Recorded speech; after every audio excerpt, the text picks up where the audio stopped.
Tā Čikagas bārā no pirksta tā novilka Daugmales gredzenu nost.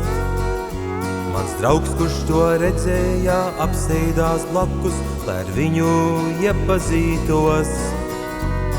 Volbengeru zerotā drīz kļuva runīga un sauca rauj pagātni jots. Pēc smiekliem un prieka es ilgojos gadiem pēc visa, ko dzīve var dot. Tad ārdurvis atvērās, no ielas ienāca, likās viņš meklē kaut ko. Ieraugot sievieti, sēžam pie bāra, tas rokām gandrīz sagrāba to. Pirksti kā krampji, tam pats tā kā milzes, nu domāju draugam gals klāt. Bet vīrs sākā elsot un sievietei lūgties, kā grūti bija to klausīties. Kāpēc atstāji ģimeni Lucy un bērniņus mazus, kas mamiņu sauc? Man jāvāra, jāpalīdz mācīties, jo latviešu skolā rit tests. Es jūtos, kā no laivas izmests.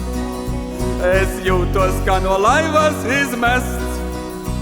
Man apnikās šrubīt, man apnikās skrubīt, man apnikās kalponei būt. Uz latviešu vakariem vadājot bērnus par taksīti nevēlos kļūt. Bet tu tik pa sapulcēm, konventiem, sēdēm ļāv jāmatos ievēlēt sev. Tagad dari, ko vari un dzīvo kā redzi, bet palīdzēt nevaru tev. Nav viegli latviešu sievietei būt, stiprai kā Lačplēsim jāmācās kļūt. Drošai kā sprīdītim, gudrai kā muļķītim, čaklai kā pelnrušķītei. Jā, tādai tai vajadzēs būt, jā, tādai tai vajadzēs būt. Nokārtu galvu viņš izgāja laukā, lai gaidītu, kad pienāks buss. Vāra paliks sieviete, Volbengeru zerot, un citādi viss bija klus.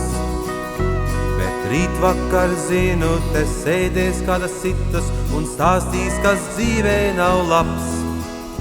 Vai Marta, vai Marija, Zane vai Ženija, visām būs liktenis tāds pats. Nav viegli latviešu sievietei būt, stiprai kā Lačplēsim jāmācās kļūt. Drošai kā sprīdītim, gudrai kā muļķītim, čaklai kā pelnrušķītei. Jā, tādai tai vajadzēs būt, jā, tādai tai vajadzēs